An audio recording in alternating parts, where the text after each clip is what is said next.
This sound is a great example of a simple split keyboard. In this case, I have an organ that's playing in the lower section of the keyboard and strings that are playing in the upper section. Also of note is that I can actually play the same octave in two different places in the keyboard. And this is because I have the exact same sound assigned to two different zones and transposed. This enables me to do that kind of bouncing effect.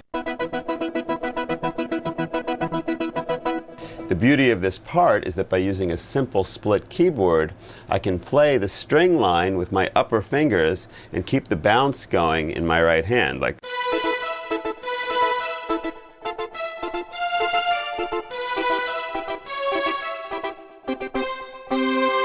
and then between the two hands,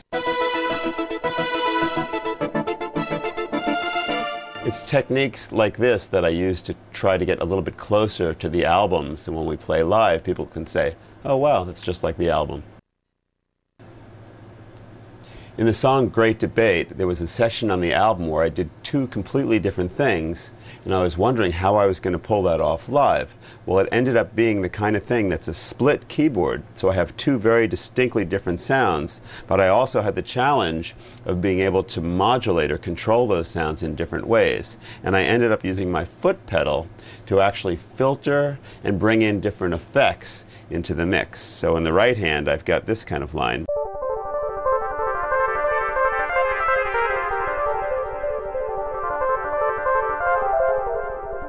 When I move the pedal, it's making the sound brighter and less bright. In the left hand, I have this percussive effect.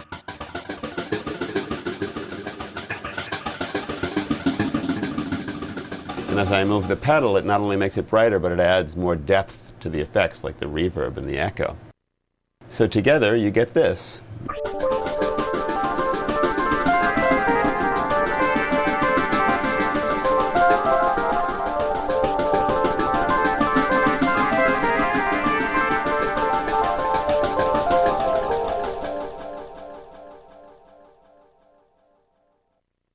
One of my favorite splits is in the song Fatal Tragedy, where I have an extremely heavy sound in my left hand. And in the right hand, I've got a massive organ. Together, it's da-da. In the song Beyond This Life, I have a really interesting split, which uses a mellotron-type flute sound in the left hand. And in the right hand, there's an extremely haunting sound, a little bit like strings or voices.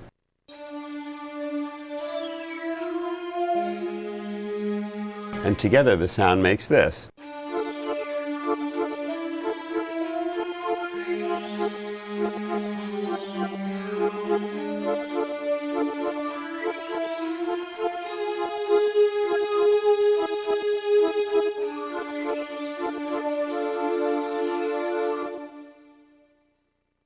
Also in the song Beyond This Life, there's a section that John Petrucci goes off and plays a very wild and fast lead section.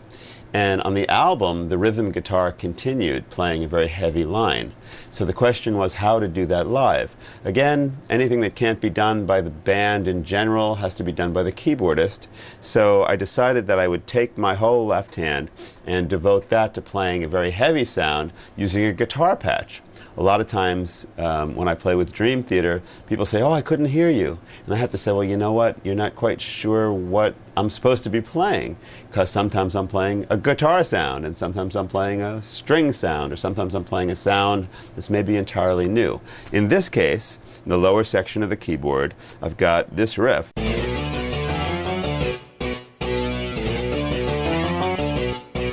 In the right hand, I've got the organ. So together,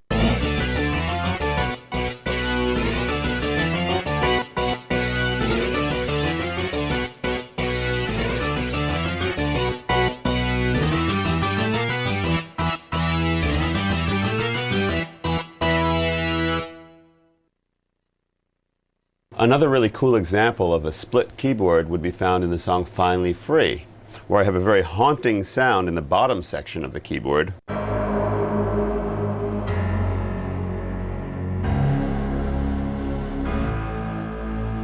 In the middle section of the keyboard, I have tubular bells. So together you get this effect.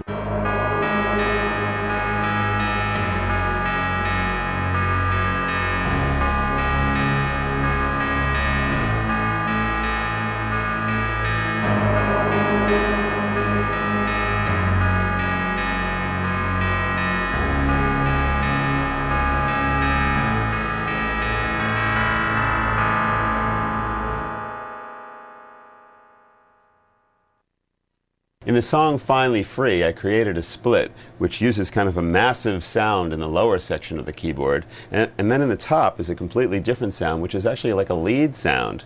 So I'm able to play a chord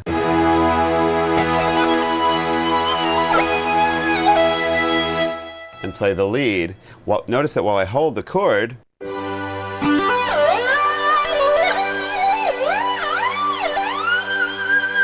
I can manipulate the pitch wheel and not affect the pitch of the chord, but only affect the pitch of the lead sound. That's one of the master control type functionalities that I use a lot. Let me play this section for you, and you can see when I switch to that particular patch how it flows live.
Within our instrumental medley, there's a section that's actually taken from the Liquid Tension Experiment, the song Universal Mind.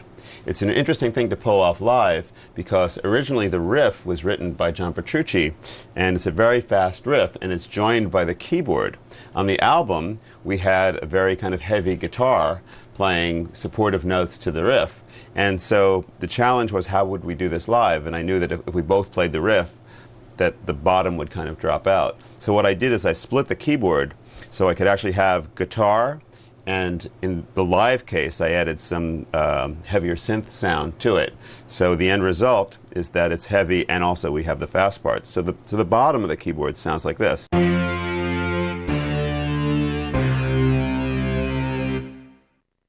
Meanwhile, the right-hand section sounds like this.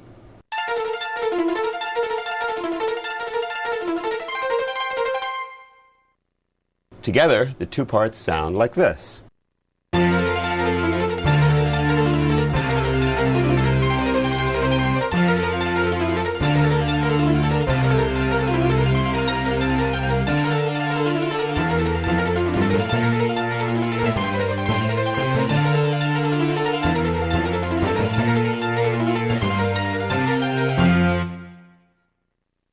I'd like to introduce to you the concept of layering. It's something that I do all the time, and it's very standard, if you will. What I can do is I can take one sound, like in this sound, we might hear a piano. Then simply I can add one more layer, and it could go off to another instrument and play a string sound. And I can put them together and assign them to the same keyboard area, since each zone or each layer is completely assignable to whatever area of the keyboard that I want. In this case, you can clearly hear the piano and the strings mixed together.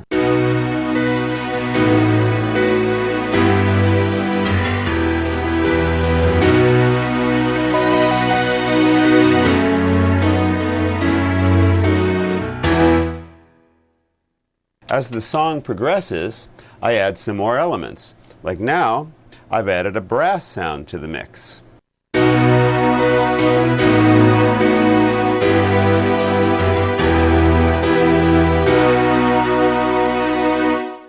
And really, I can stack many, many different sounds because of all the instruments that I use, the master controller, the racks. I can have 20, 30 layers, no problem. In my world, even the simplest thing is complex. Take this next sound, which sounds a little bit like a brass sound. But if you go into it a little deeper and take it apart, you've got these elements. Almost like a sine wave type sound. Something very thin. A weird, bizarre brass sound. More of a standard trumpet. Voice. Another kind of voice. Put it all together and you've got... In this particular patch, if I press one of the switch buttons, I can bring in other layers that actually have the same sound assigned to the same keyboard area, but that are transposed. So I can play one note, let's say a C, hit the button, to get an augmented chord. So as I play, I can play single notes,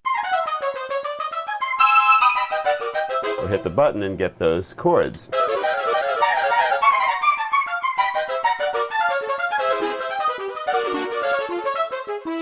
So the part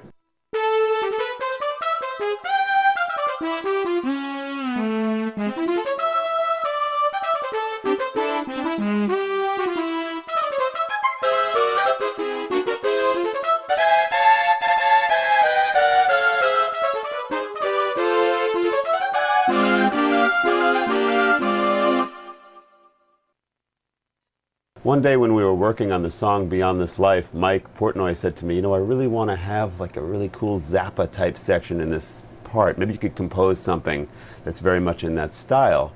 And I thought, well, that might be a really fun project. So I took the project home and I worked on it a bit, thinking about, all the Zappa-isms and that type of wild flavor. And I came up with a very cool sound, which then led to the kind of note choices that I made. In this particular sound, it features about 5 different layers, things like this do vocal sound, a smoother one on the other side of the stereo perspective, standard brass sound, a very short kind of vocal attack,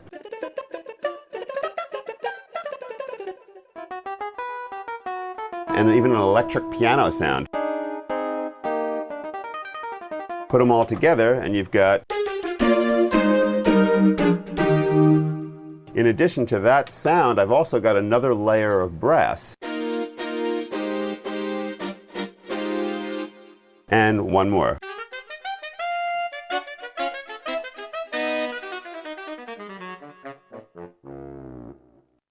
All those sounds together make up this whole section.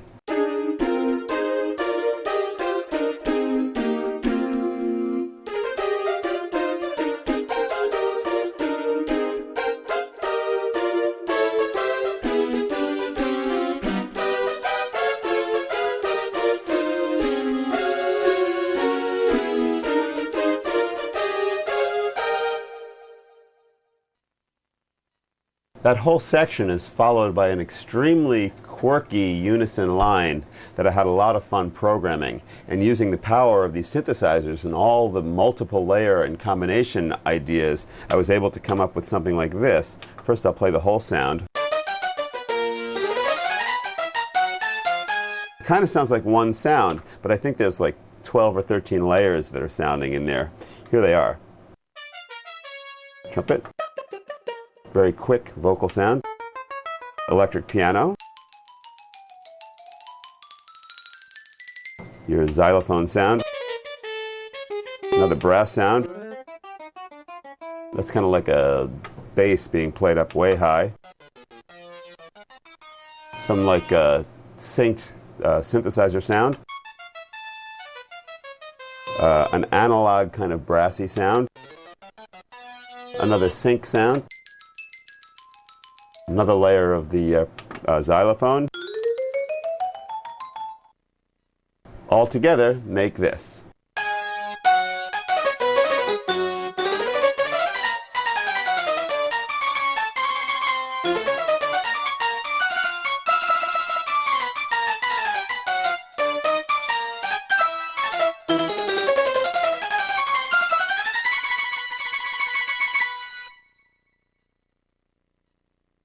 In the song Dance of Eternity, there's a part that's a honky-tonk piano sound, and I always get comments about that part and how cool people think that it is. Basically what happened is that we had a riff that was a very serious kind of riff in the middle of this wild instrumental section. It was like and we were having, the guitars just kind of plowing through it. And I thought it would be humorous if in the recording session I just kind of threw out the idea of playing a honky-tonk piano. And everybody really reacted and thought it was funny. And so we decided to use it. And it worked out well because it was just a real kind of sigh of relief amidst all the serious instrumental stuff. So when it came time to play it live, I decided to take it even beyond just the honky-tonk piano part and add a little bit more to it. So there's a couple of things going on in this sound. For one, if I play one key in this lower section of the keyboard, I can not only get the one octave, but I also will get the lower octave. On the same key, you've got an upright bass sound. So if we put that all together, you've got in the left hand and a honky-tonk in the right, which make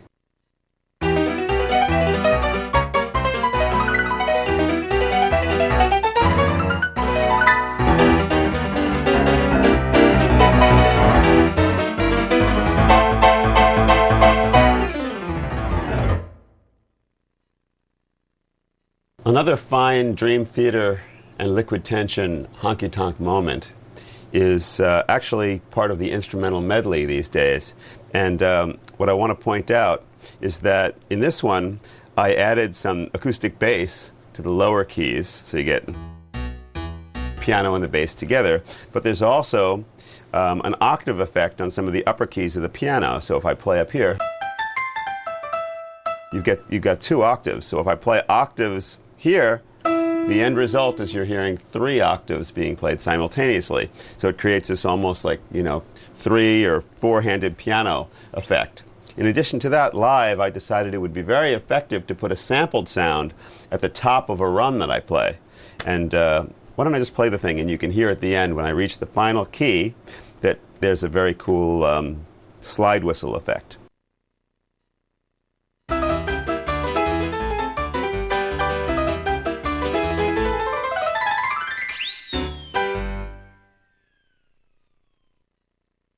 There's a very powerful layer at the end of Finally Free. It's a very melodic sound and it's very rich. It uses 4 different sounds that are layered. One of the sounds is actually only part of the lower section of the keyboard, and that's like a Taurus bass pedal type sound. Let's check it out. You've got the piano, and then you've got a voice sound, and you also have strings, and finally you have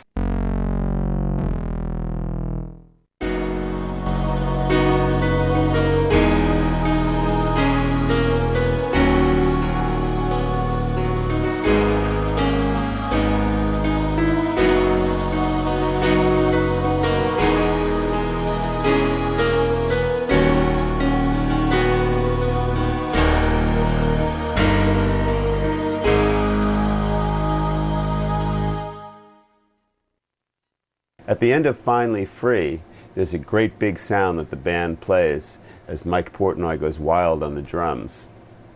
The way that I've worked it out on the keyboard is that it starts out with a string sound, and when I hit the keyboard very fast, or you could say very hard, it brings in this rocket blast type sound, which sounds a little bit like this. So, here's the string sound. And even if I turn on the rocket blast sound, but still play the keyboard lightly, you won't hear that blast until I give it a good smack. So I can do this.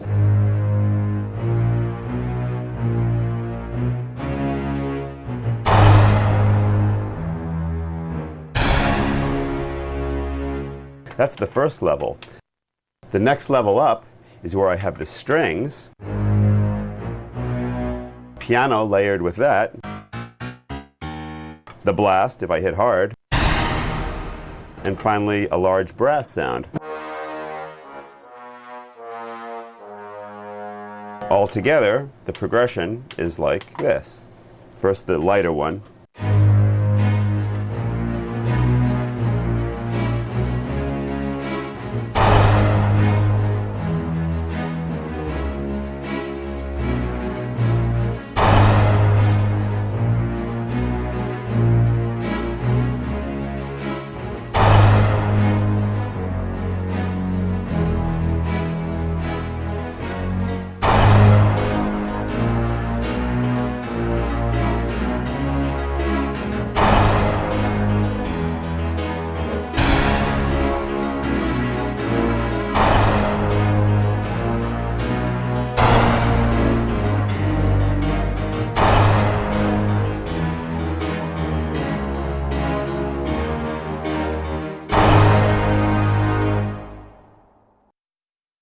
One of the things that I really like to do is to add a percussive layer to a sound. So like in this example from the Rudess Morgenstein project's Over the Edge, I have this pitch sound.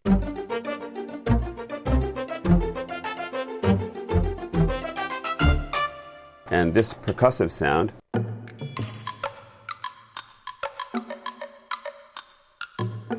If I put them together, I get this.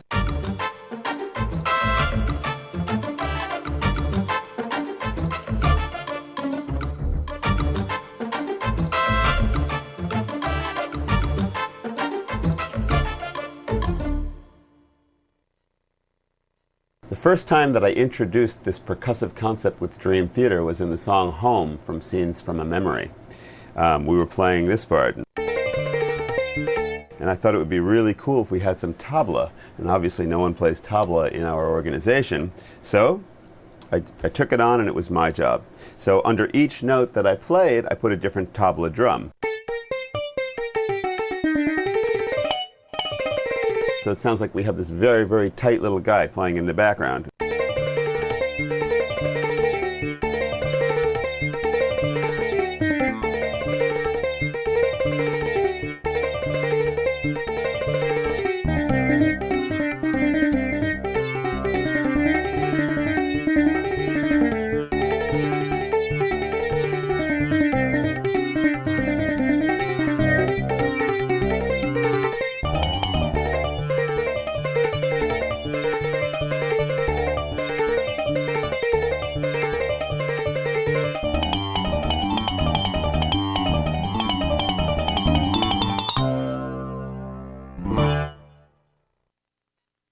In the song In the Name of God, we have the reappearance of our tabla player, along with the sitar player.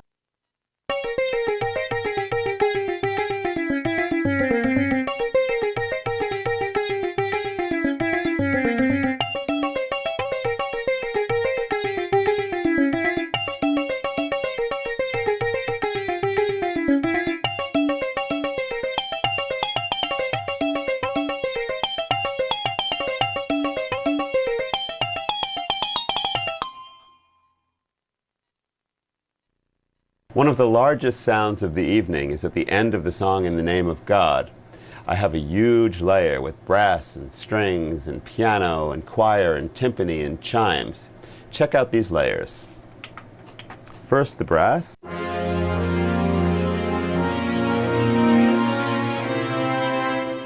Piano.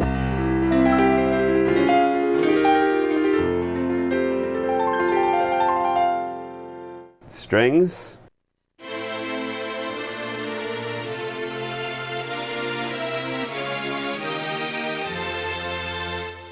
Finally, timpani, voice, chimes, and choir. All together make this.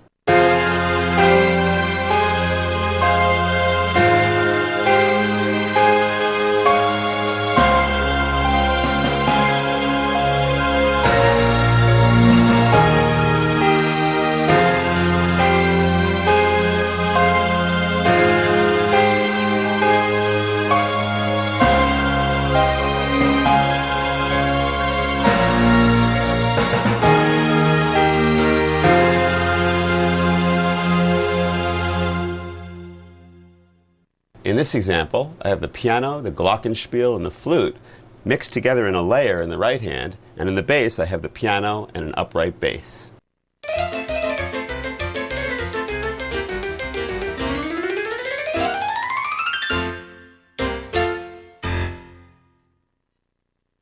So now that we've looked at some of the ideas of layering and splitting the keyboard, let's go in a little deeper to the idea of what I can do with one keyboard and switching very quickly. This next example is probably one of the best examples of getting through sounds really rapidly, where in the old days it would take a long time to go reach my hand over here and reach my hand over there, and there would probably be a gap in the sound. Let's look at this particular selection from the song Endless Sacrifice, where I have 4 different program switches that are very quickly advanced by my patch change pedal. The first sound is piano. Then if I play down lower, it mixes timpani with it. The second one has more of like a percussive xylophone effect mixed with piano. And down here, and a special crash cymbal sound on that particular E, followed by a patch that has a few different sounds mixed within it. That, and so 4 different things in different areas. And the last sound in the group is the piano. Now let's put it all together, and I'll use my patch change pedal to make it all happen.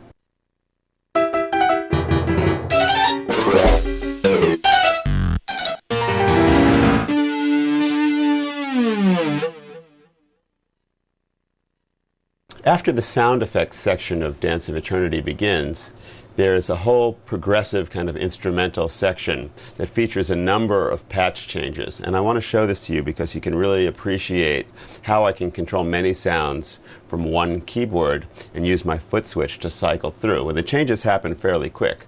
First, I'll show you the different sounds that are part of the different setups. The first sound has the like a piano and mellower synth sound in the left hand. The second one has kind of a heavy chord, but in the left hand, a lighter sound, because it really is it's a riff that's played by the guitar and the bass. So this just helps it out a little bit. Followed by this sound, which then goes back to a different sound, which plays this. To piano. So let's follow that through. I'll play that from the top and you can see how it's changing. So every time you hear a different sound, remember that it's one little foot switch that's changing between the entire sound on the keyboard.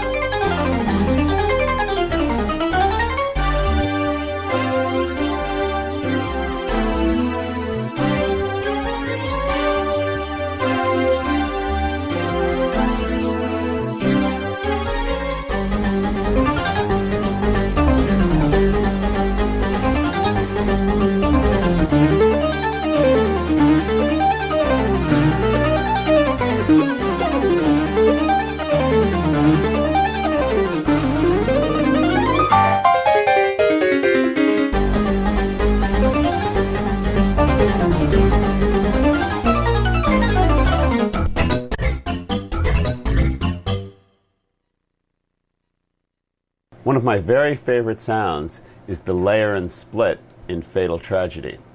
It uses piano, strings, some space noise,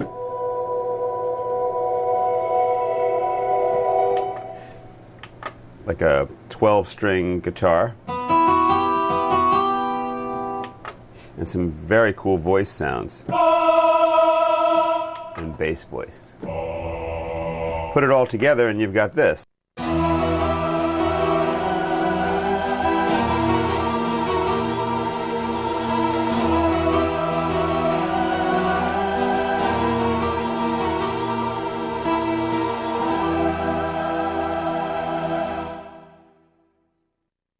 The live extension of that sound is where you have the same bottom part, But originally one of my ideas in the studio was to play like arpeggiated patterns in the right hand. So together you have this.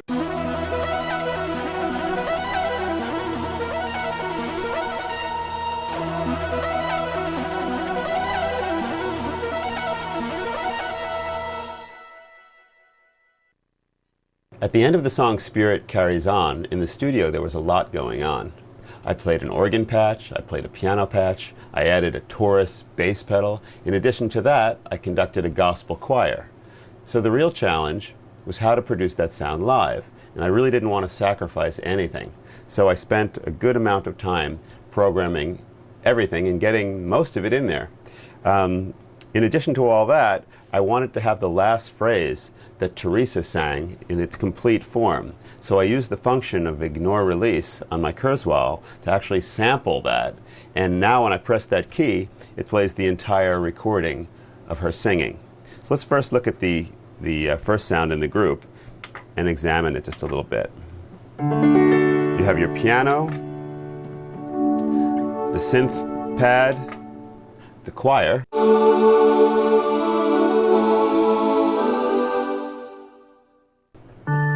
organ, which can also be affected by the Leslie, which, by the way, is just one pedal that I have pre-assigned to do the rotary function, as well as Taurus. And the Taurus bass pedal is actually mapped in two different spots, so it doesn't interfere with the organ. So as I'm playing the chords, I can easily get the Taurus to be exactly where I want it to be. So that's the first sound. The second sound does a couple of things. For one, when I first hit the chord, I get a very big chord. And by moving the slider down, I can get rid of the bulk of the chord and just leave the piano, which leaves me all the space to hit this wonderful low note which has Teresa singing.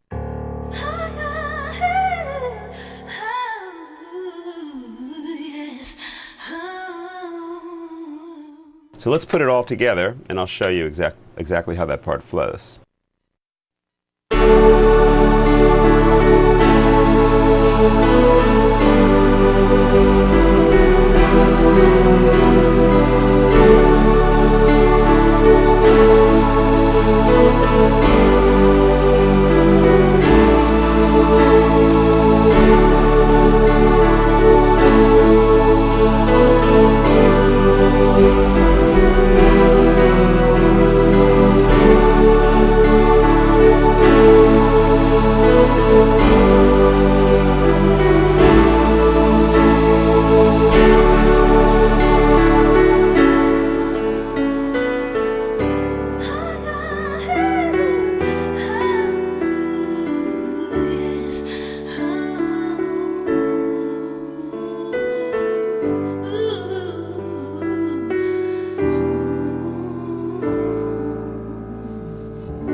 In the song In the Name of God, we took one of the spacey piano patches that I was playing, and we actually reversed the whole recording in Pro Tools, and it created this really neat effect. But of course, that created a small problem for me, which was how am I going to do it live? Because you can't just take something and reverse it unless I recorded the whole part, but then you have the whole issue of synchronizing with the band.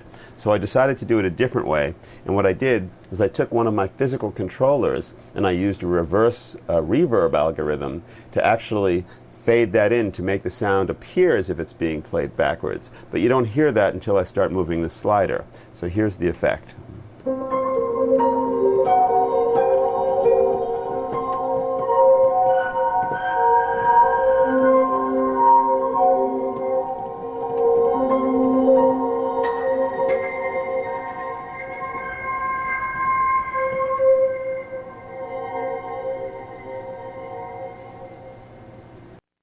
In the song About to Crash, I had played several parts in the studio.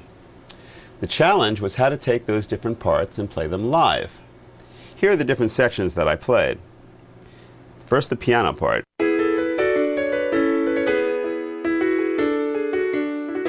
Easy enough by itself, but in this particular section, I also had a lead line played on a synth solo sound, which was in a similar register to the piano. So what do? So what I decided to do was I'd keep the right hand in the middle of the keyboard where it normally would go. But for the melody line, which would also go towards the middle, I had to put that in my left hand, and I put it at the bottom of the keyboard, and I transposed it up. So I'm able to play the piano part in the right hand and the lead synth line in the left hand for this effect.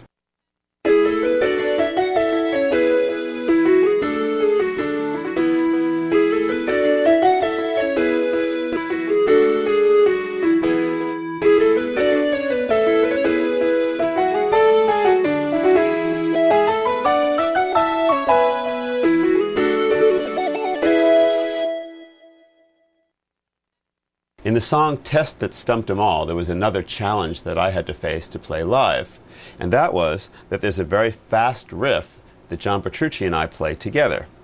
On the album, he also recorded a very heavy guitar part underneath it, so I didn't want to let that go for live. So that was one challenge. So for me to play the guitar part and get it to sound heavy, that was the first thing. The second part of it was that I had played this big octave kind of skipping while the fast part was going. So what I did was I split the keyboard, so I got this fast sound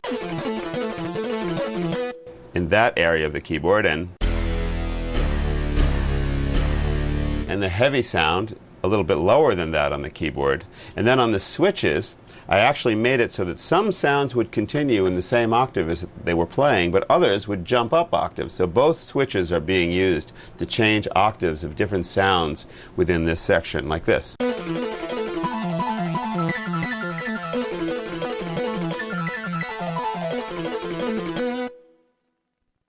Let's listen to that section all together.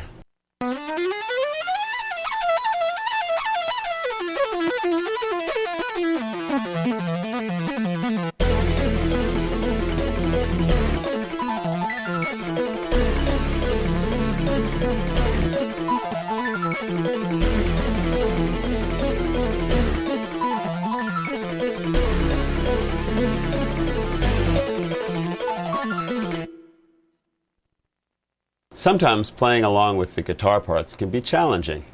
In this particular section in Test That Stumped 'Em All, I had to use a combination of programming skill and also finger skill to make it happen. Because, on the guitar you can repeat a note very fast. On the keyboard, generally you don't do that so much. So a couple things came into play. One thing was creating a sound that was heavy. The other thing was using a technique that would enable me to repeat a note very fast. So what I do is I use, in this case, 3 fingers, and I basically swipe at the keys with all of them, the same key over and over again. While I'm swiping at the key, I'm also using one of the sliders to actually control one of the parameters of synthesis. So it's taking the sound and it's modulating the sound. Exactly what it's doing is it's opening up the filter of the sound. So it sounds like this. So I swipe at the keys to create this rhythm while I move the slider.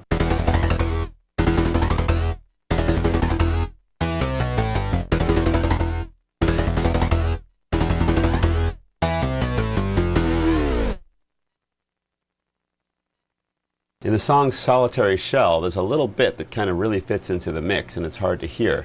But it demonstrates a really interesting technique, and I'd also like for you to hear it now.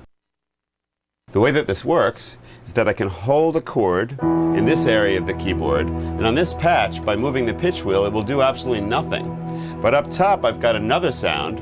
On this sound, if I move the pitch wheel,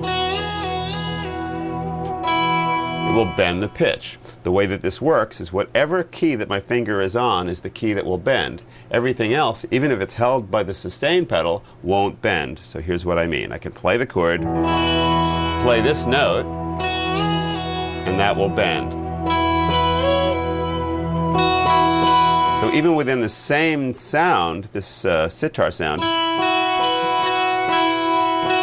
those notes can hold, but the finger being down on the key will enable me to bend only that note. Very much like a pedal steel effect. So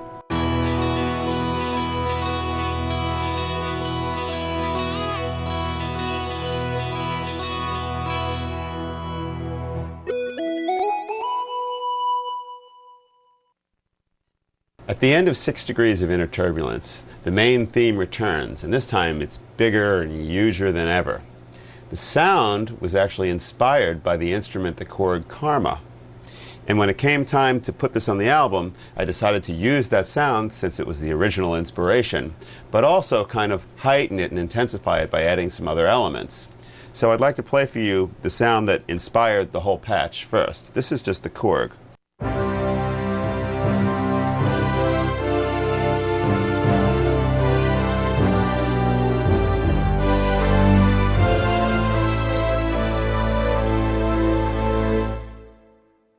Then I added to that some brass, some strings. When I put it all together, it created this.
Over the years, I've created some sounds which I consider to be signature sounds, especially my lead sounds. There are 2 main sounds that I use at this point. One's a fairly direct lead sound, meaning that it doesn't have a lot of frills attached to it.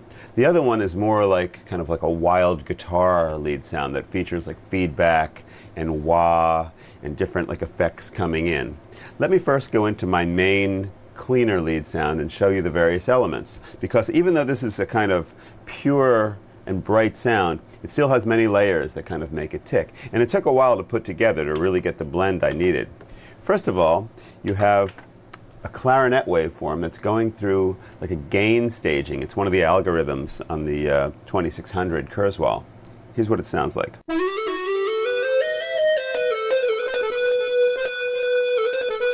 If I backed off on the gain,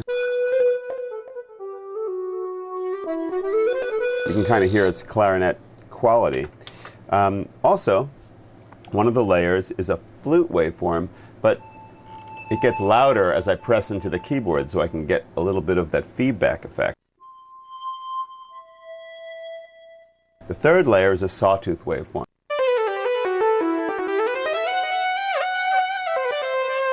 Just a nice bright sound that'll cut through. And then I've got an actual guitar waveform.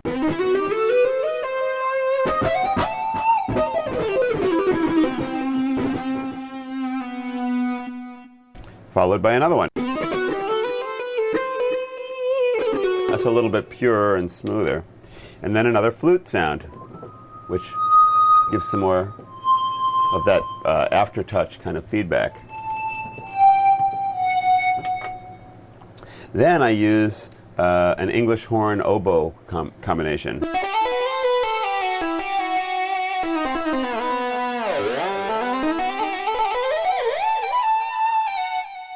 In addition, another sawtooth. That's that kind of a smoother, just the attack portion. And then a sine wave. It's very light by itself, but in the mix it adds a little bit of thickness and purity to the sound. Now let's put it all together and listen to a section of Fatal Tragedy. This part we call the Shrink and Grow section.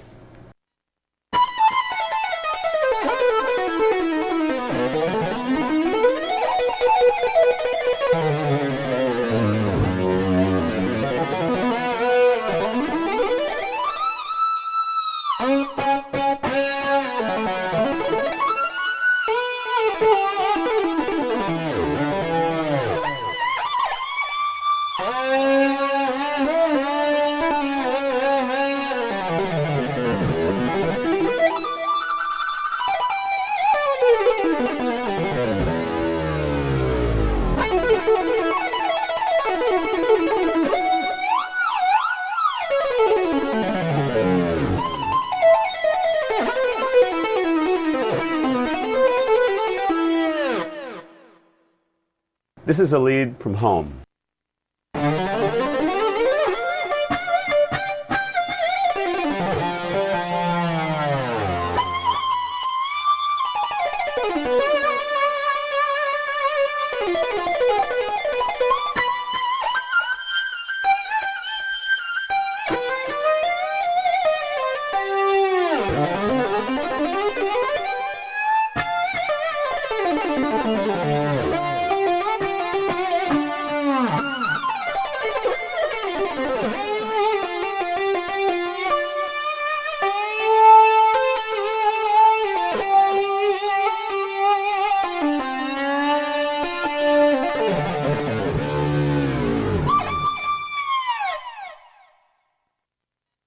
Here's the unison section from the song Blind Faith.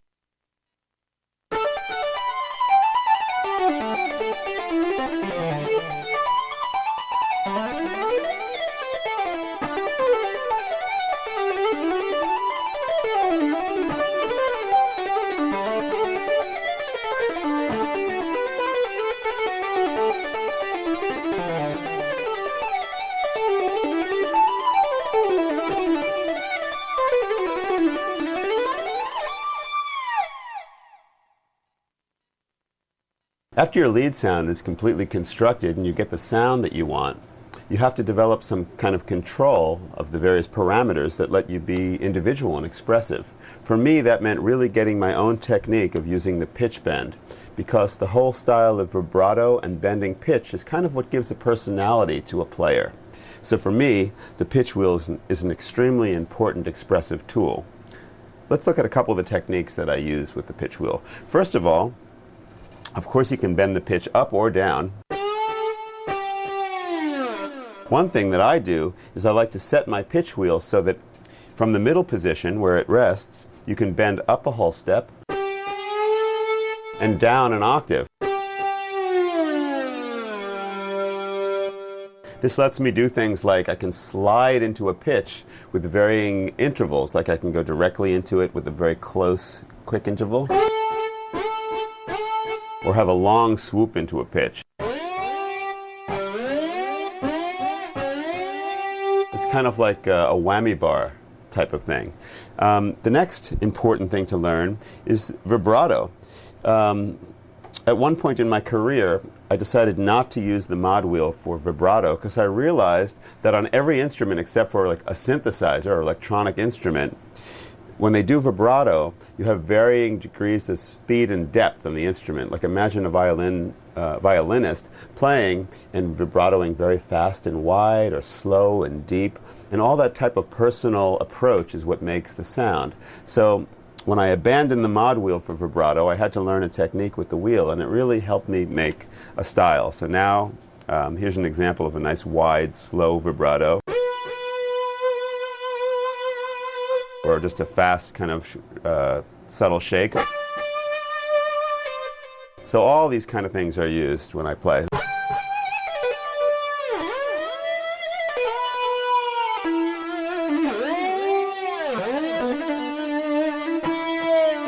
Sometimes what I like to do is I like to start above the pitch. Let's say I'm playing this note, but I'll bend the wheel up and bring the wheel down into the pitch. So.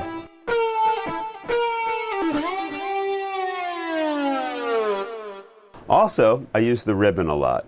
The ribbon lets me do wild stuff, like these kind of trills that aren't necessarily half steps, they're not whole steps, they're more like quarter tones, and they sound really unique. So I can go.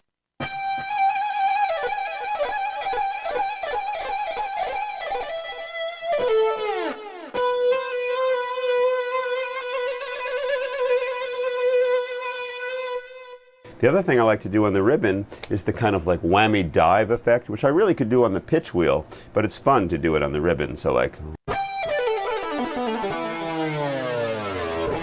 I also like to sweep the pitch way up because it's set for an octave. Like,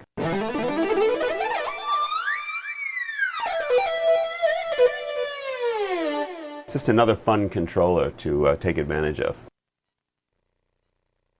The other lead sound that I like to play is a very aggressive sound that's kind of like a guitar that's ready to feed back, or that's a little bit uncontrollable. And that's the cool thing about it, is that unless you're really careful with the various controllers that bring in all the different feedbacks, it can really get out of hand. So the cool thing about this sound is it's very electric guitar-like in that it's something that you have to harness and learn to control. Here are some examples. Watch when I hold a note and I hit one of the switches, how feedback can come in on a lag, which means it'll take a little time before you'll actually hear the fundamental go away and the harmonic come in.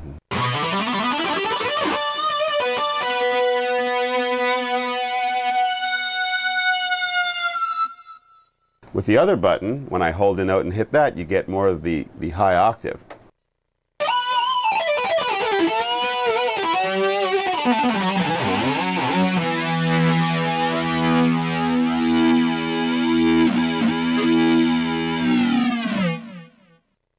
On the wheel, I have it set up so that you can crossfade between different harmonics. This is what that sounds like.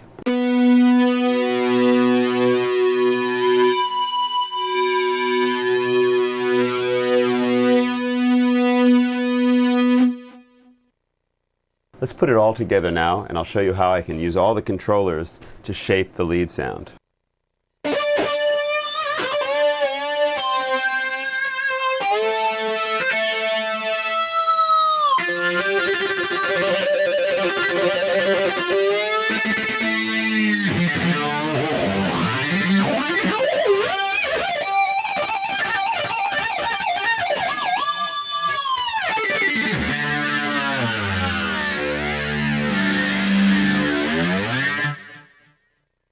Here's a lead from This Dying Soul.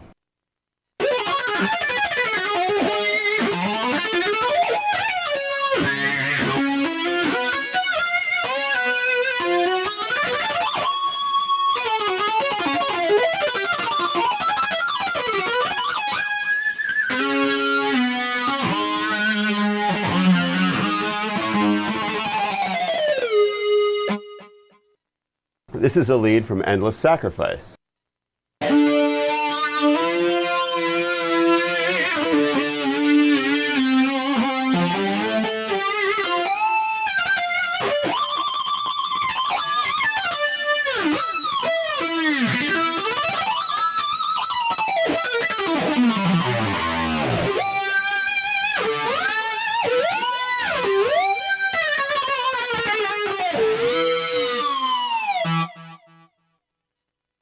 This is the second lead from Endless Sacrifice.